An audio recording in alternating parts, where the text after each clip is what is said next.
a Wednesday option and a Thursday option every month. And I know, again, it may not fit into your schedule, maybe not in the fall, but in the spring it will be slightly different. You will receive individual Outlook invitations for each session. So I had a lot of questions about that. So you should be getting an email, as long as you're in the pool of emails that we have. And I do encourage you to obviously accept if you can, but also decline to make sure that you do that negative one, just so we can get a feel for making sure we're getting in touch with everybody. But I'm going to be providing the presentation materials, not so much, we don't have a lot today, but in the future when people come to do guest speaking, if they have a PowerPoint, that will be accessible on the Faculty Excellence website. I'll show you that in a sec. Any digital copies, that kind of stuff. So even if you come, you can go back later, download it, save it to a file, and put it in the back of your mind so that if you need to access that material later, you can. Let's see, let me open up. I think the faculty website is the next. Yeah. This is the mission statement for the Office of Faculty Excellence. If you haven't read it before, that's sort of the idea of echoing what Cynthia said, getting our faculty the support that we need to do to succeed in their job. But the website I just wanted to link to real quick. This is the Office of Faculty Excellence website. I do encourage you to take a look. I know we have a lot of websites here at UCF. But here under faculty, the faculty development key is the piece where our program is. And this is where, I just want to open up our program. Obviously, it's a little bit of a description here, but the program calendar, obviously, it's going to be updated throughout the year. Contact information, all that kind of stuff.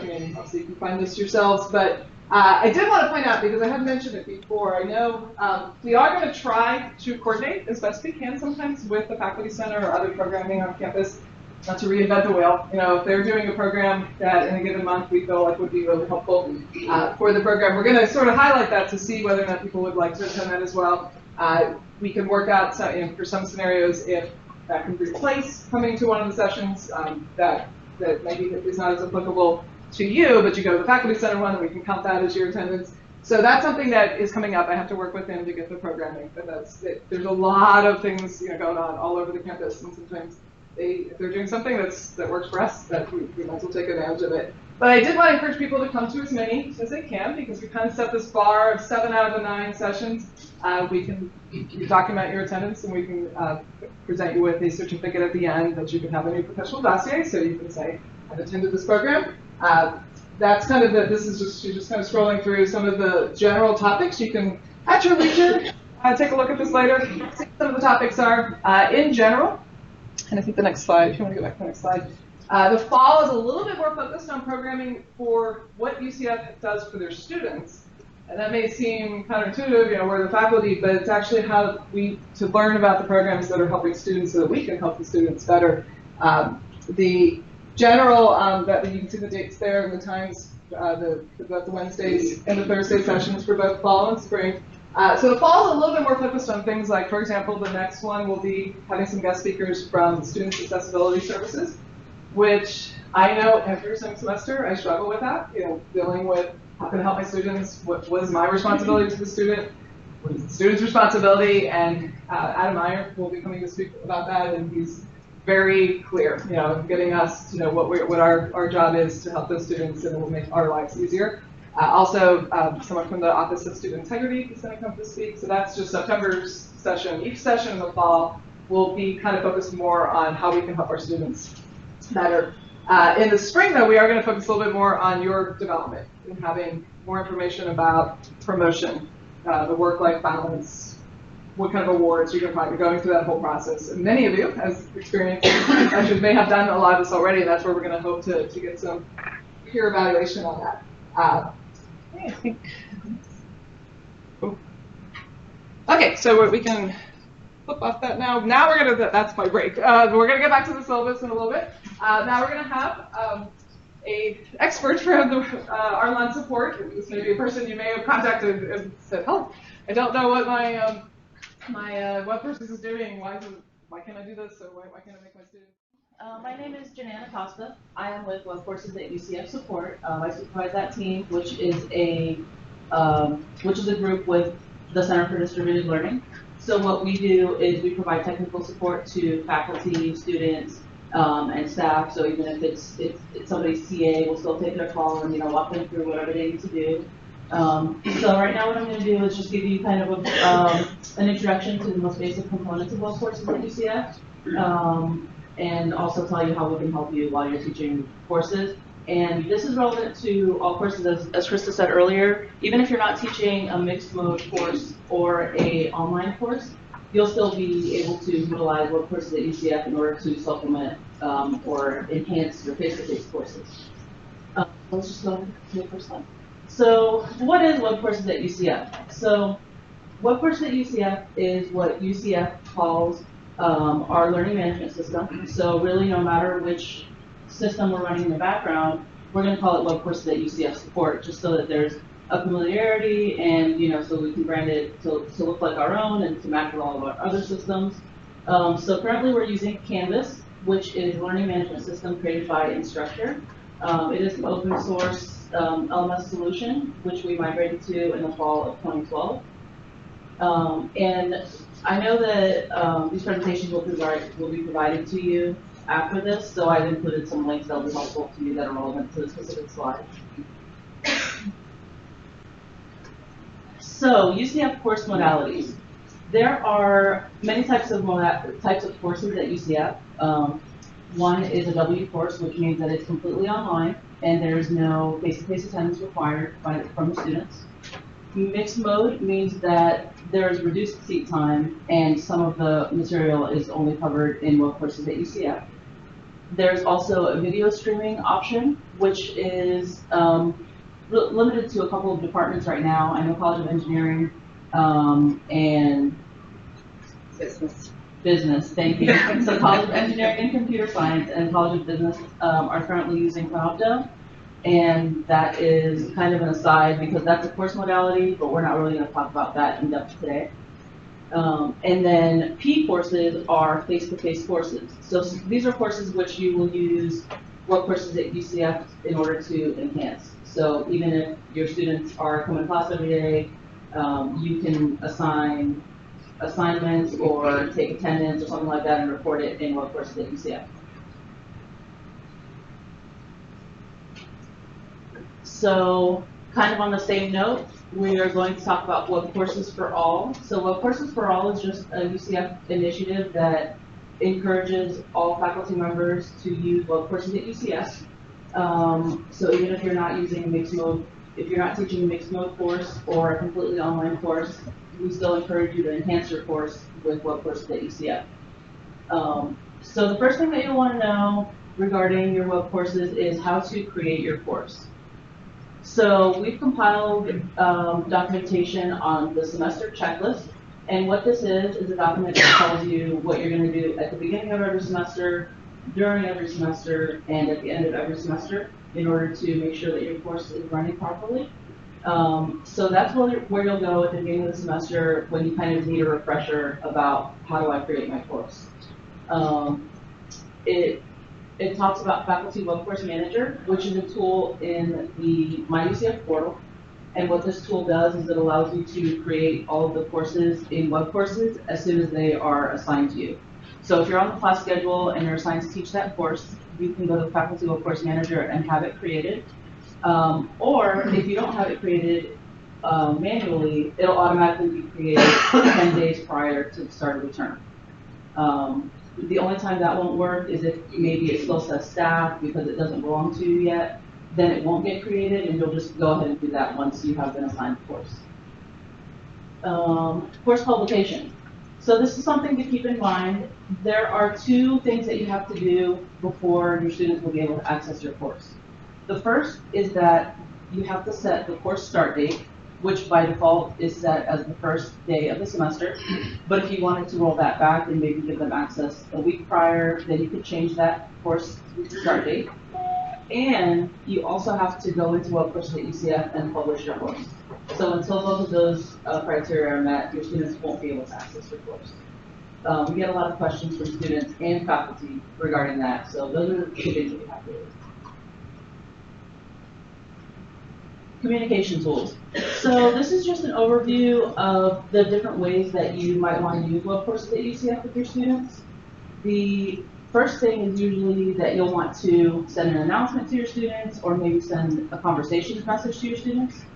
This may be just to tell them, here's the syllabus and, class starts at so-and-so time and stuff like that. You can also create a discussion. You might want your students to go into the discussion and maybe introduce themselves to their classmates, or you might go in there and post an introduction so that, they kind of get to know you a little bit. And then conversations also allows you to message your students individually. So instead of sending an announcement to your entire class, you may want to just contact a specific individual, and then you would use the conversations tool. Assessment tools. And on this slide, I kind of wanted to focus on the financial aid verification component. So financial aid verification basically means that we are required to have students participate in your course, and you have to have a record of that. So we've we've required faculty to use Webcourses at UCF in order to do that. That way there's documentation, and we can go in and see that, and in the case of an audit or something like that, we can go in there and present proof that the student participated. So the way that we recommend doing that is if you are teaching a face-to-face class, we recommend using the attendance tool. This is not something that the students have to do anything with. It's just that students attend the class, you take down you record that they've attended the course, and then you can go ahead and record that in Webcourses at UCF. If you want it to be something more substantive, or if you want them to go ahead and do it themselves, you can set up a quiz or an assignment. And usually it's something, it could even be a discussion posting that asks them to introduce themselves. And that will record their participation, and there will be no hold up with their financial aid. So you might be wondering about what training options we provide. Webcourses at UCF support, like I said, is a division of the Center for Distributed Learning. And the Center for Distributed Learning, if you're not familiar, is sort of a centralized online courses department here at UCF. So what you'll want to do if you want to just get an overview of Webcourses at UCF, if you're new or if you just want a refresher, you can go to our website at any time and sign up for Essentials of Webcourses at UCF. This is a self-paced online course. So what you'll do is, you'll self-enroll in the course, and then you'll go through the assignments, and then at the end you'll receive a badge that you've completed Essentials training.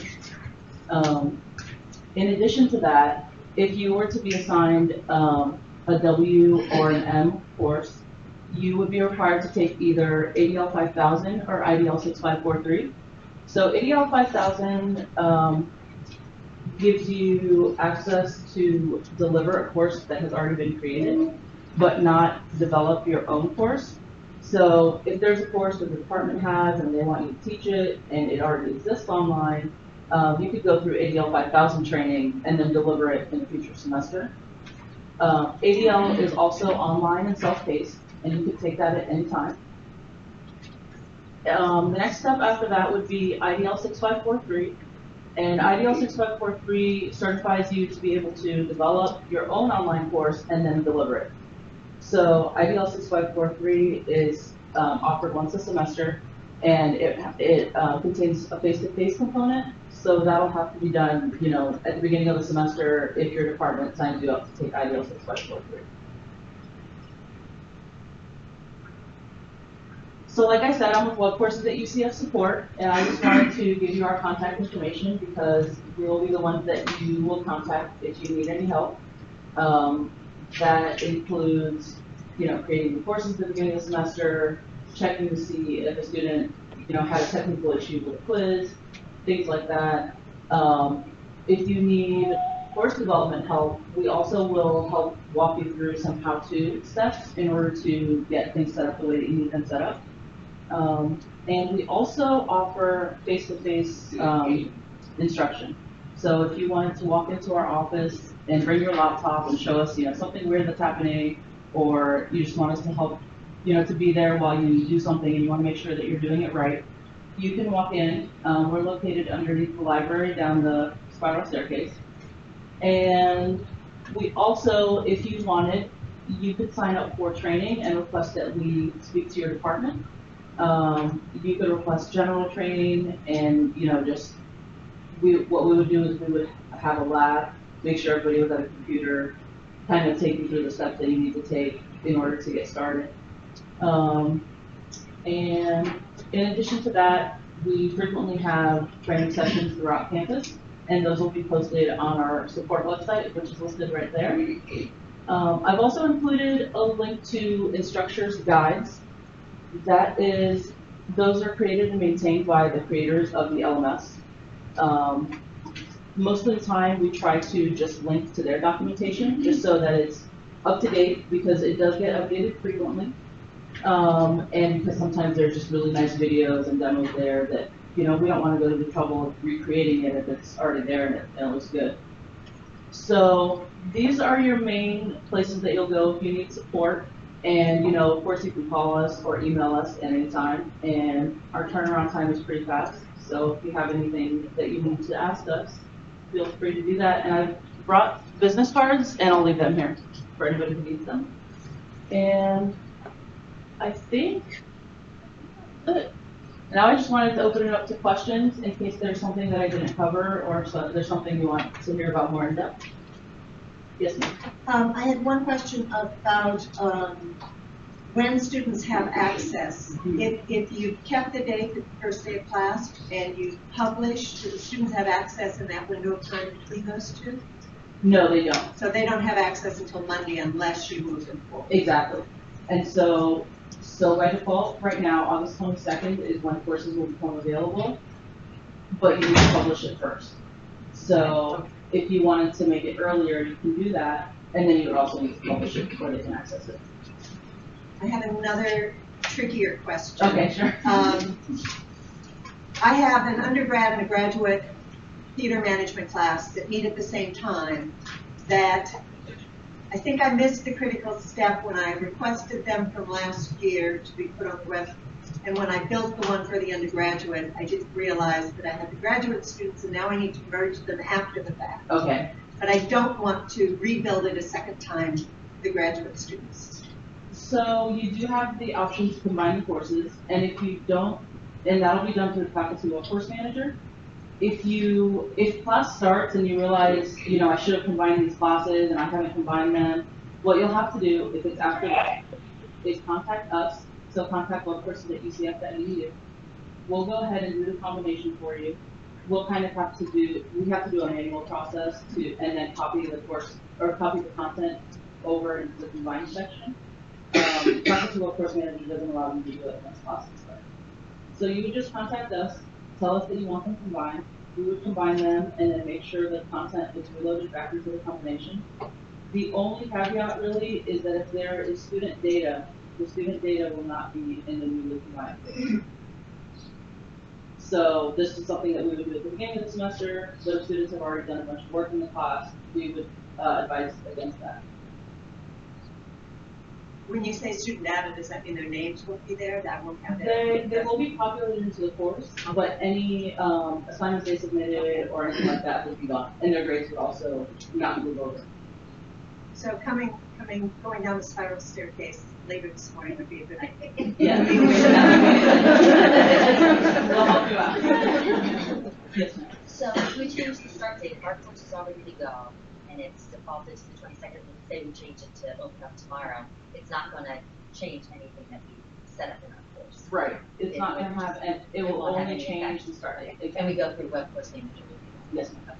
And then my second question is, I've never really been clear on what's the difference between the discussions and discussions? The pin discussions and those. So a pin discussion just means that you're pinning it to the top so that it's the first discussion that they see when they get there. Oh. That's all. So it's kind of like you're highlighting it. Okay. Yeah. All right. That's easy. Okay. Yes.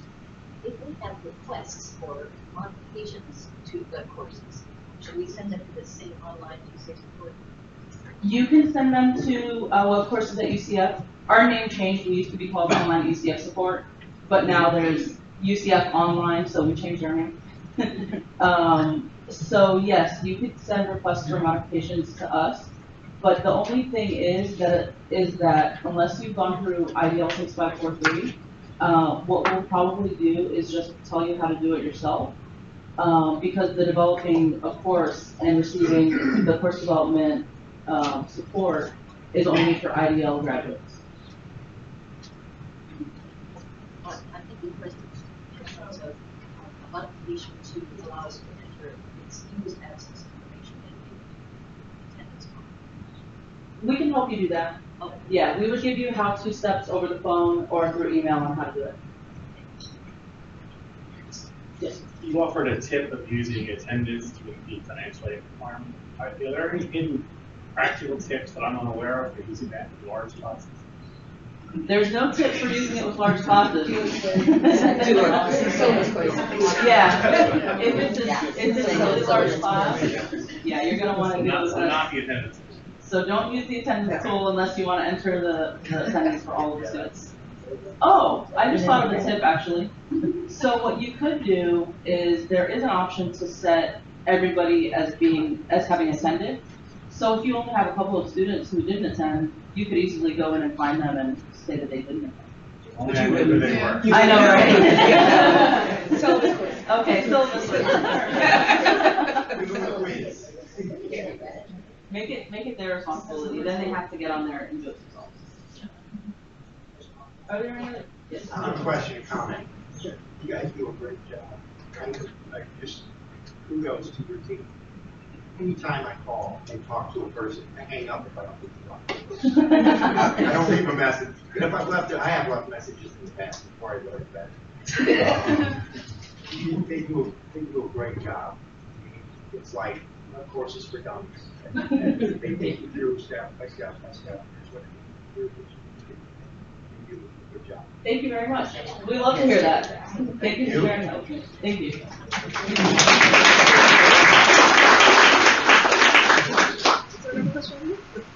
Not a question, but a tip. So when you're going in, if you're thinking about changing those dates as far as when students can see the class at the beginning, also think about when they can see the class at the end.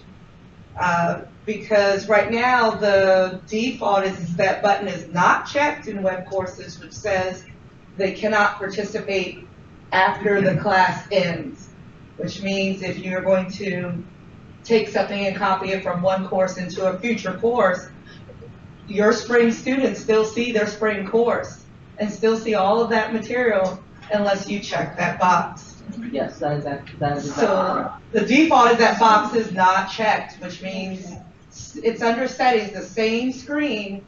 So we're, just thinking about that. You're thinking about when you open it up. Think about when you want it closed. Yep. At the same time, because it's in the same screen.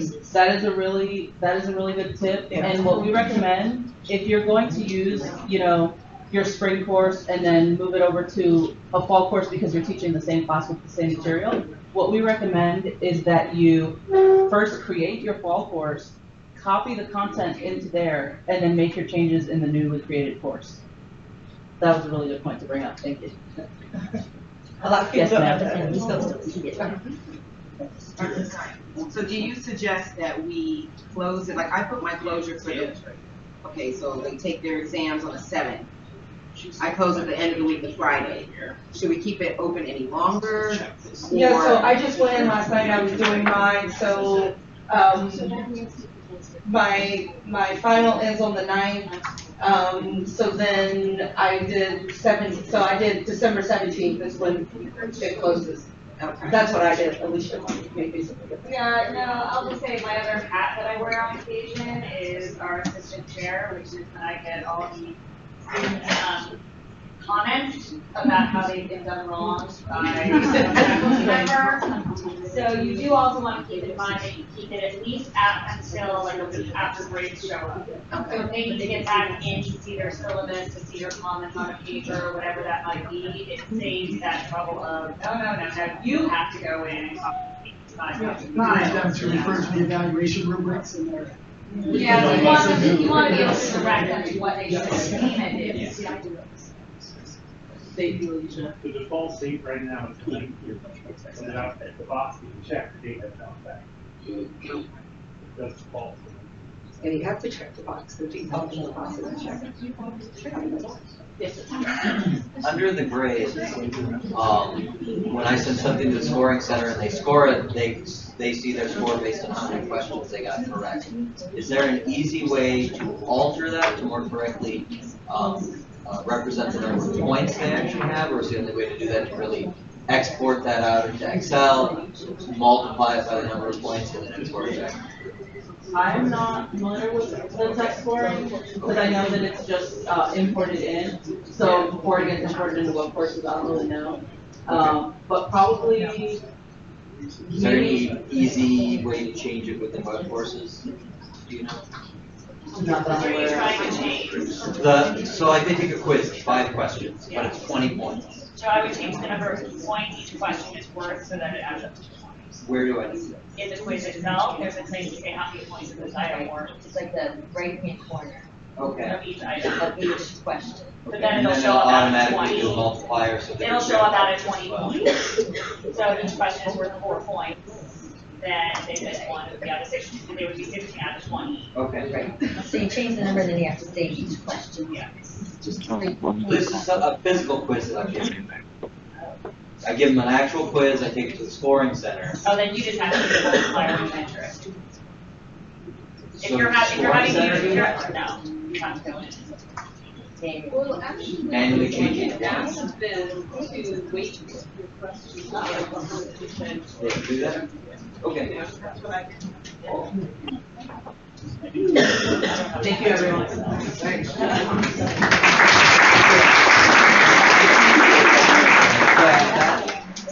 Okay, well, that's for that was a very quick window into Webcourses, and every time I go in there, I find something else that I didn't know I could do, and I went back to the comment in the back, and whenever I've called online support or rather than struggle through it on my own, I've had very quick responses.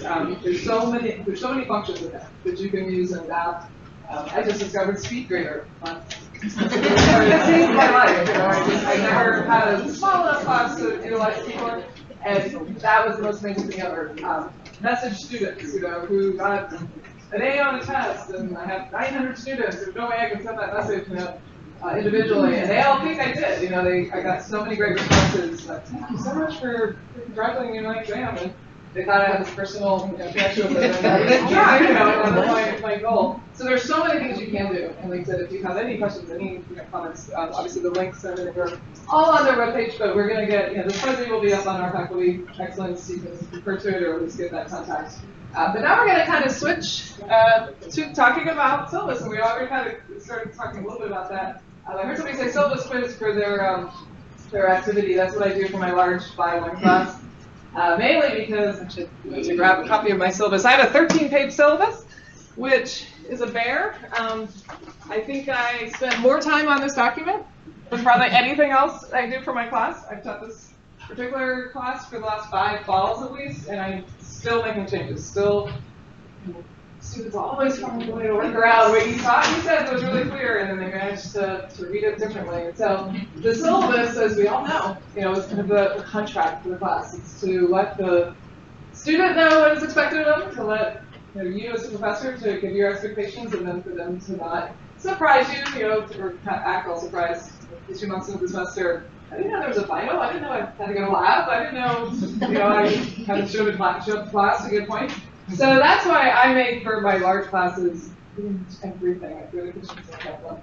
Now, I kind of threw up this question of what makes a good syllabus. That's kind of what I think of a good syllabus, is to cover literally me, my butt, so that I don't have to deal with some of those issues that you do in those large classes. But what are, obviously we're all experienced here, what are some of the things that people think, that your best thing that you've ever done to improve? Tips? Good on yourself? Yeah. I always put that the servers are going to Yeah, I kind of had to tentative schedule, because sometimes students, you're right. Yeah, it does help to give yourself a little wiggle room sometimes. I think it's really good to write the syllabus in the tone of your teaching persona. So if you're very strict, to let the students know when they read that after first class when they go home whether or not they're going to be able to handle your class and your personality. So, if you're very friendly and humorous, having little bits of that in your syllabus too, I think that's good. I teach large class, and I do 2 syllabus quizzes. So one in the beginning to make sure they get it, and one in the end, more importantly, that talks about the grades and how that works at the end. So it really tends to limit how much I get feedback at the end. Yeah, because I don't pass out my syllabus to 900 students, and I know lots of you have these very large classes. It's really possible physically. And I tell them, I said, ignorance is not bliss. You can't just pretend you didn't see it. If that syllabus quiz is an academic activity, you have to at least have got it and looked at it. Take that quiz, and that's one way to get. But you're right. I mean, that's a great tip for the. Good reminder. No, it's good, especially like you have final assignments, you go to the final, you have to come to the final, you tell the class, things like that. They tend to not see that. I teach HR, and I actually use the syllabus as an example of a realistic job preview in class. Okay. And so mine is, so parts of it are sort of informal and conversational. This is kind of a suggested schedule. This is your work time for this class that might work out during your semester. This is kind of the number of hours you should be calculating into your schedule. And so part of it is more like a job description, just because it fits nicely with the content of my course, but also echoing what you said, I want them to have a really realistic preview of the quantity and quality of products that are going to come out of this class. That's actually, I don't quite use mine the same way, but that's, obviously different courses, there's different aspects that are going to be kind of unique. I'm going to pull up the next slide and just click on the link at the bottom. The FT, the first one at the top, the first time we seem to open web pages.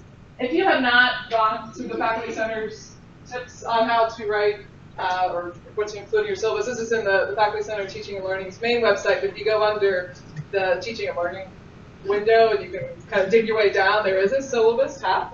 And it's got, if you scroll down here, I'm just going to read through all this, but it's so many tips, and a lot of stuff. Like I said, I've been doing this for years and years, and I still say, what to put in sample syllabuses. The Faculty Center, of course, is always happy to help for all different teaching support, but they will look at your syllabus, they can make suggestions, all that kind of stuff. So they already have all of this stuff in there. So if you haven't stored their links on these, there's tons and tons of information. Now the other link, if you want to go back to the slide, is the actual technical requirements. I don't know if anybody has ever looked at this document. This is from the Provost's office from several years ago, but it still stands. And if you scroll down, there's things that we're all supposed to have in there. Most people do manage to do it. Obviously, you have your course title and number and all that, but there's technically, I don't know what happens if you don't have it in it, but these things that, if nothing else, you need to have certain bits of information. Departments, or a lot of, depending on how much curriculum mapping you do, you can get very elaborate on the different levels of detail of how much the course is going to go into, what the objectives are, that type of thing. But if nothing else, you need to at least have that. Particularly things like this, disability statements, how you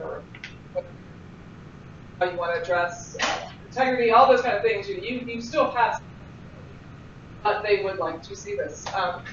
The different departments as well. I don't know how many departments post their syllabus online for the whole department. Okay, so I know biology we do. We try to do that to give students kind of a heads up. Usually we just have sort of a backlog of what was taught, the last time these courses were taught. And all of that resource, to be able to go on and see what different, there's different sections of the same class taught by different people, and we want to see, some of the differences. But technically, I think that we're supposed to have that accessible even outside of your class. So as far as timing now, I think we're good. I was a little worried about getting off on a little bit late start, but what we wanted to do was, again, just have you guys help each other. We've heard a couple comments, just in general about syllabus. And if you did bring a couple copies, which we asked you to do, of your syllabus, the room is set up. I know there's 10 people, I think over 10 chairs for each table. But if you could kind of talk to the people close to you, and we'll take a look at, this is sort of